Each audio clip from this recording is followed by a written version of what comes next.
yang jelas adalah sebagai tempat ibadah. Nah, sebagian pakar arkeolog memperkirakan bahwa Candi Brahu ini merupakan candi yang bernuansakan Buddha, begitu. Tetapi untuk cerita rakyat banyak versi.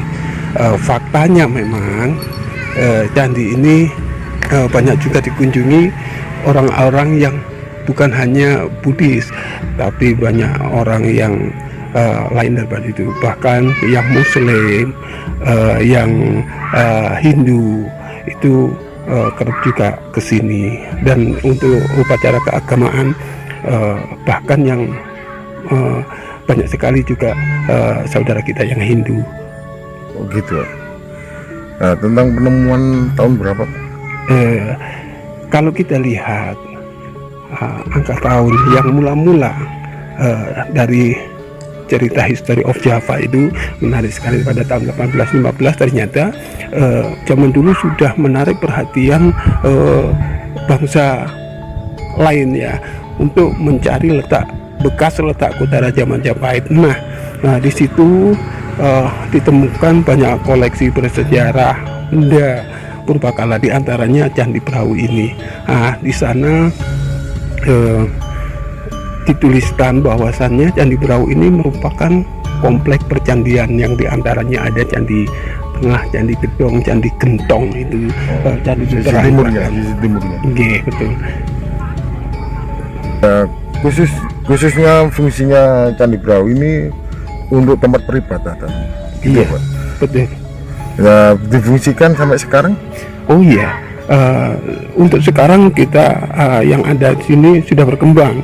Jadi selain sebagai tempat ibadah umat Buddha khususnya, yang fokus itu tahun 2010-2011 upacara keagamaan umat Buddha pernah fokus di sini selain di Candi Borobudur.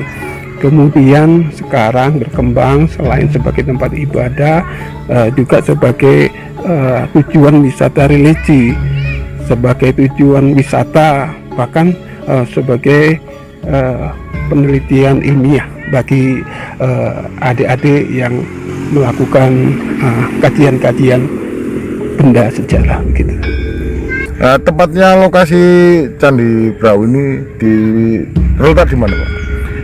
Tepatnya Candi Brahu ini di Desa Bejijong, Kecamatan Trawulan, Kabupaten Mojokerto, di Jawa Timur tentunya. Dari tingkat ketinggian ukuran candi, lebar sama tinggi berapa? Candi kita memiliki ukuran 19 kali 22, tingginya ada 25 meter. Pernah ada renovasi berapa kali, Pak? Oh iya, candi ini sudah direnovasi 2 kali. Mula direnovasi oleh Henry Michaelin Pond pada tahun 1920 sampai dengan 1922. Vakum sampai baru tahun 1990 baru dibuka oleh Balai Pelestari Cagar Budaya Jawa Timur yang ada di Trawulan sampai dengan 1995. Jadi candi kita sudah mengalami 2 kali pemugaran. Henry Michaelin Pond adalah seorang insinyur Belanda yang melakukan kajian, mencari dan mengumpulkan bekas peninggalan bersejarah khususnya di era Majapahit, yang melanjutkan penelitian sebelumnya. Jadi penelitian Krom, Feinberg, dan selanjutnya ada banyak lagi, dan yang terakhir tahun 1990 itu maksud saya tahun 1920 hingga 1922 itu yang fokus di Candi Brahu ini. Tempat-tempat raja dulu kalau sesembahan untuk upacara adat itu di sini, Pak, pusatnya. Oh, ada cerita rakyat yang demikian. Memang di Jawa itu ada banyak tempat yang disakralkan. Jadi seorang raja, seorang yang memiliki kekuatan tertentu itu memang biasanya melakukan sebuah semedi misalnya.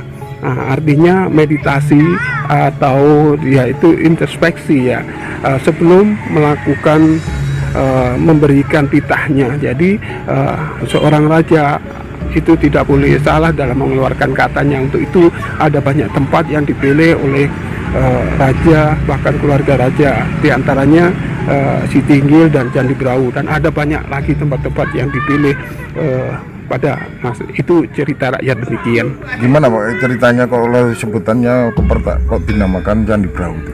Ini ya, Gimana?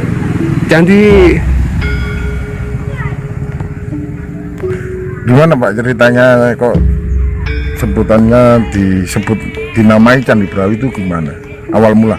Iya, mula-mula itu yang paling santer, yang paling banyak itu adalah cerita rakyatnya. Jadi dikaitkan cerita rakyat bahwasannya masyarakat itu meyakini bahwa di mana tempat Candi Brau ini adalah tempat ngaben atau tempat menyimpan sebagian abu keluarga raja begitu. Kebetulan secara ilmiah itu juga pernah meneliti bahwasannya tempat ini kemudian menemukan sebuah prasasti ketika ada penelitian kayak gitu tidak jauh dari sini. Itu menemukan sebuah prasasti yang namanya prasasti Alasantaan yang terbuat dari tembaga. Sampai saat ini prasasti itu kita simpan di Balai Pelestari Cagar Budaya yang ada di Pusat Informasi Majapahit di museum begitu. Dan di situ dikaitkan bahwasanya kalau tidak salah Brau itu diambil dari kata waharu yang kalau tidak salah maknanya adalah sebuah bangunan suci atau tempat ibadah begitu. Awal mula ceritanya. Jadi selain cerita rakyat ternyata ada temuan yang itu. Jadi yang kedua ini, temuan ilmiah yang kedua ini dikaitkan dari kata waharu itu. Yang awal mula waharu Brau. Nah begitu. Awal mula. Sebelumnya saya mohon maaf, hanya sedikit yang bisa saya sampaikan tentang pengetahuan tentang ini. Tapi kami tidak menutup kalau saja di mana kita menyampaikan segala hal ini bisa melakukan sebuah kesalahan, mohon diperbaiki juga agar di mana nanti kita menyampaikan kepada masyarakat, kepada tamu yang lainnya, kita itu tidak semakin mengarah ke sebuah kesalahan atau kekeliruan. Jadi kita siap direvisi, bahkan kita akan menerima untuk kajian-kajian kita berikutnya hingga kita menyampaikan ada batasan dan ada sesuatu yang lebih kita pertimbangkan. Terima kasih Pak. Kali Bapak sih Bang? Saya Ghafur, Abdul Ghafur, Jumlah nih. juru pelihara Candi Brau. Makasih Pak. Sama-sama.